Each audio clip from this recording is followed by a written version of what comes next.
In today's video, we'll continue on with our NHL GM Report Card series. We're continuing our way through teams in the Metro Division. Today, we look at the New York Islanders. The work of Lou Lamoriello has been consistent the past few years. It continued this offseason. How will we grade his work and what will we expect from the team?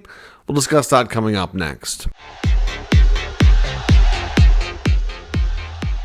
So welcome back to another video here at Top Shelf Hockey. As I mentioned, today we take a look at the New York Islanders in our NHL GM Report Card series, looking at the work of various NHL teams and general managers throughout the course of this 2024 offseason. As I said in the opener, Lou has been pretty consistent in the fact that this team has not really changed a whole lot and keeps doubling down on the same veterans year after year after year. After a year, this offseason really wasn't a whole lot different. We're going to break down anything we had for trades, internal signings like re-signings or UFAs brought in from elsewhere, and take a look at how this team has changed through the course of the offseason. This might be one of our more brief videos, considering there's not a lot to go on here, but let's get into it. Trade-wise, we saw one trade, and it didn't actually involve any particular players. It was involving draft picks only with the Chicago Blackhawks. And some teams had so much activity that I didn't even bother getting into trades involving picks only at the draft, because this is quite common approach at the draft to see a team swap picks. They'll be like they want to move up, so they'll give two picks for one that's higher or vice versa or whatever.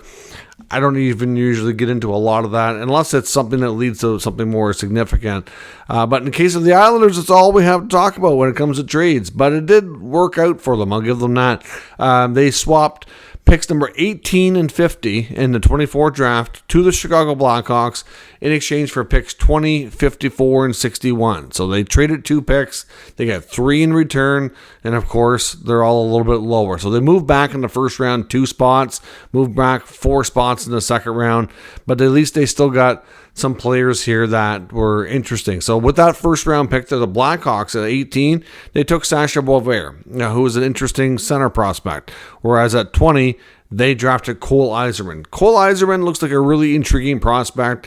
Obviously, throughout the course of the year, there were some concerns. Otherwise, he would have gone much higher. There was a point in the last 12 to 18 months when a lot of people thought Cole Yzerman would be a top 5 pick for sure. At times he was pegged as being probably 2 or 3. Like there was a point where, besides Celebrini, Demidov, he was right up there. And then over time he just kind of scaled back. Then it was okay, well, he's probably not going to be, might be a 4 or 5. Then it'd be like, well, he's probably still going to be a top 10. And then it just kind of went down. He might turn out to be, and we'll have to wait and see, the best pure goal scorer of the draft. But considering where they were picking, whether it be 18 or 20, I'm totally fine with the pick. Yzerman has a lot of potential. But, the player that they got in Chicago and Beauvais, I'm not sure that he has a higher end ceiling at this point. But, it's hard to peg these players. Usually you need 2 or 3 years after they're drafted to really get a better idea how things are going. But they got a good prospect and somebody they were likely targeting anyway, and they could have very well justified picking him at 18, so I have no problem there. At 54, they take Jesse Pulkkinen, who's a Finnish defenseman who looks like he's a decent prospect too. So this team obviously needs to stock the cupboard a little bit more. They don't have a ton of prospects that have worked out, which is why they're an older team. They haven't had a lot of younger guys really pushing for spots outside of a couple of exceptions, and really they need more of that. So the fact they get more picks and actually made decent use of them, I'll say they made it okay. Now let's take a look at their signings. A few of these come from external sources, but some of these are internal as well. Internally, they re-signed Kyle McLean, 3 years at league minimum. I've got no problem with that whatsoever. He proved at the second half of last year that he could contribute in the bottom 6. And really, for league minimum, you're not going to get much better than that. Even if he ends up in a case where he has to be buried in the minors, he's still, the contract's fully variable, so they can get their cap space back by clearing him through waivers. And at the same time, if he proves to continue to play like he did, you've got a pretty good contract there, at league minimum in the bottom 6 for the next few years. So I have no problem with Kyle McLean. They bring back Mike Riley, 1 year, $1.25 million. Mike Riley is a fine third pair guy. I just hope for their sake they don't have to play him too high in their lineup due to injuries. When he can play some sheltered minutes, he does a lot better. He's a really good skater. Decent puck mover. Defensively, though, not really his thing. So, no problem with the contract as a depth piece.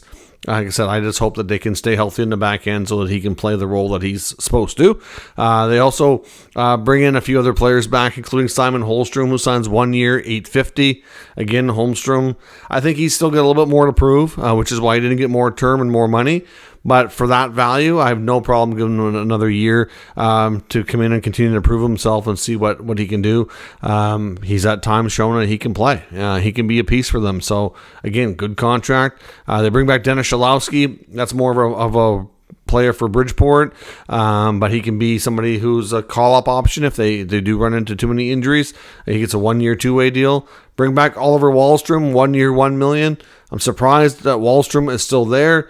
I get the fact that he had a pending ARB case, so you kind of had no choice but to get it looked after, unless you could move him first. They didn't do that. A lot of people still think there's a good chance he won't be with the Islanders come opening night. Again, it's hard to envision exactly where he fits in this lineup.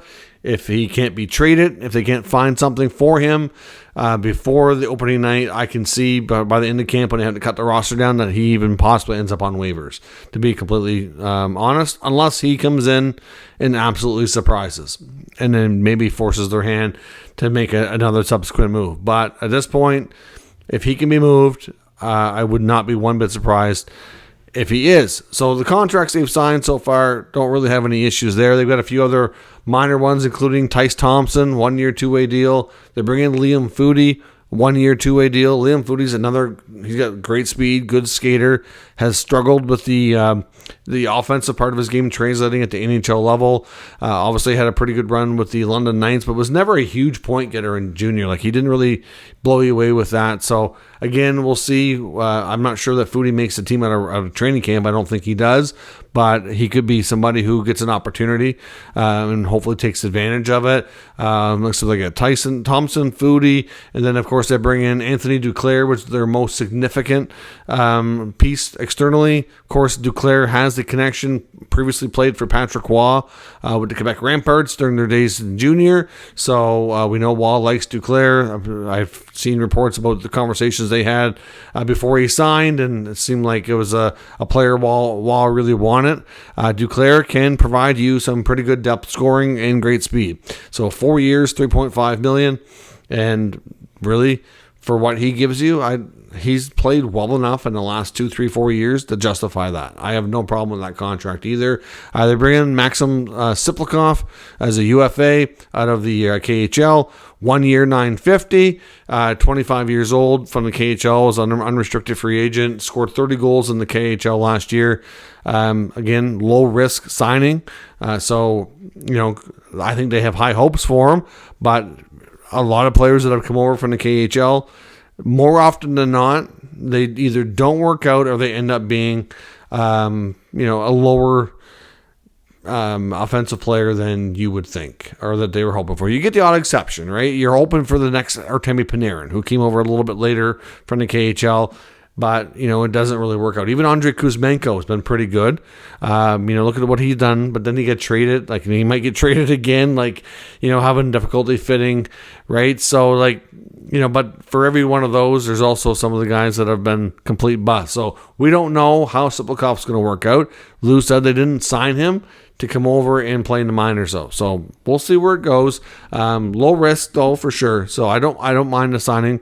And they bring in Marcus Högberg on a 2-year contract. Who comes back from Europe after a couple of years away from the NHL. Well, he never really was a regular NHL goalie by any means. He's probably a decent number 3 option, which is really all they needed because they have Sorokin and Varlamov. So Högberg, I'm surprised he came back just really for a chance to be a number 3 and a guy who's probably got to play in the American Hockey League without having more of a guarantee. But here he is, pretty low risk contract as well. So again, they didn't really do anything bad.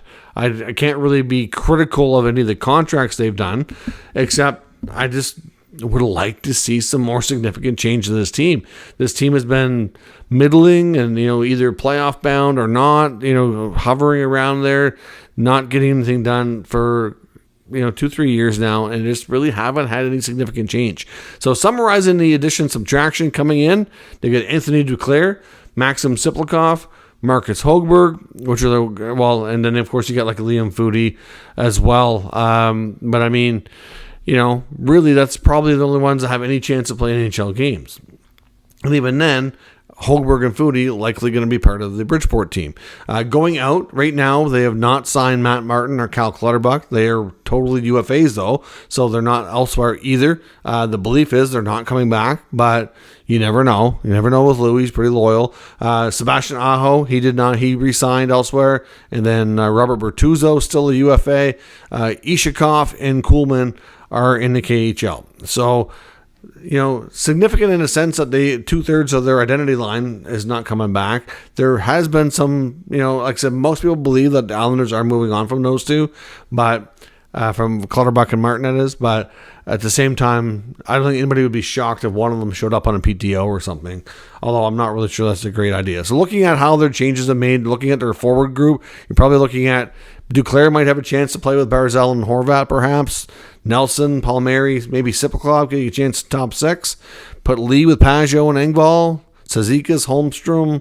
McLean with Wallstrom maybe being on the outside. I don't know how they do it. Obviously, that's largely the same group. If Sipaklov works out, maybe it's a little bit different. Duclair, but not great. And then you look at on the back end, you're gonna have Dobson, Romanov, Pelech, Pulock, Riley Mayfield.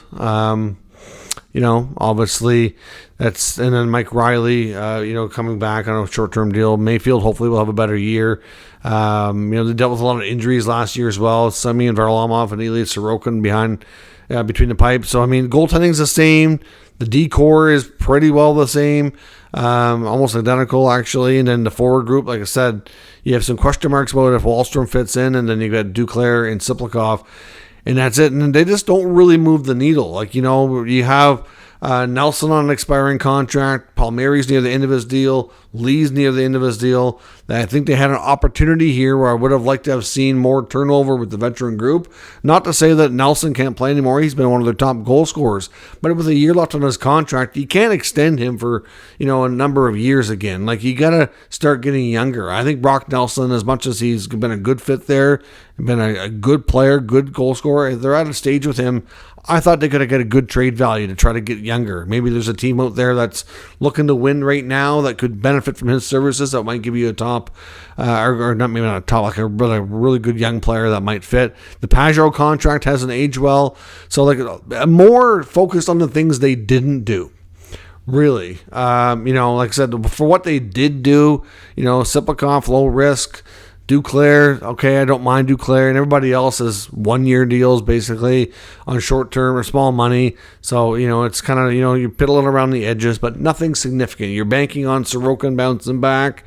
Hopefully your D-core can stay healthier this year, and then that's about it. But yeah, in the forward group, there's about, probably about 4 to 5 players that probably don't have long futures with this club, and they're all still here though. Thankfully, like I said, they didn't bring back Martin and Clutterbuck as well, otherwise we'd have about 7 of those guys.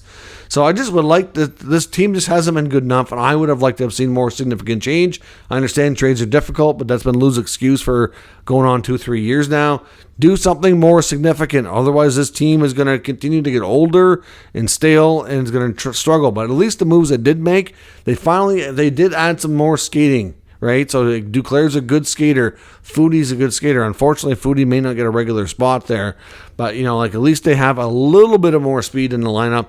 That will help. I'm not sure just how fast Sipaklov is. I don't know enough about him that way. I've looked at the stats and a few quick highlights, but that's about all I can see. So at the end of the day, I'm going to give Lou Lamoriello and the New York Islanders management team a grade of a C-. I thought about going with a D. There might be some that think I should give him an F, and maybe that's justified. But at the end of the day, he didn't really do anything bad. It's what he didn't do that the problem is. And obviously for that, I'd like to see more change throughout the year. But this team needs to find a way to swap some of the veterans for some younger talent, and that's hard to do. It's not easy. which is why a lot of it probably isn't done yet. And like I said, drafting is challenging too. Like when you're kind of in that middle of a pack range, you're hovering on playoff versus non-playoff, and you're drafting in that 15 to 20 range all the time.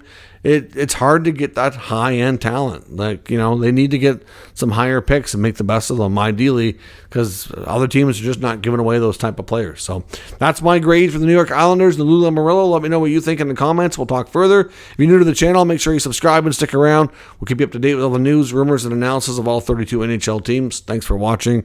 I'll catch you next time.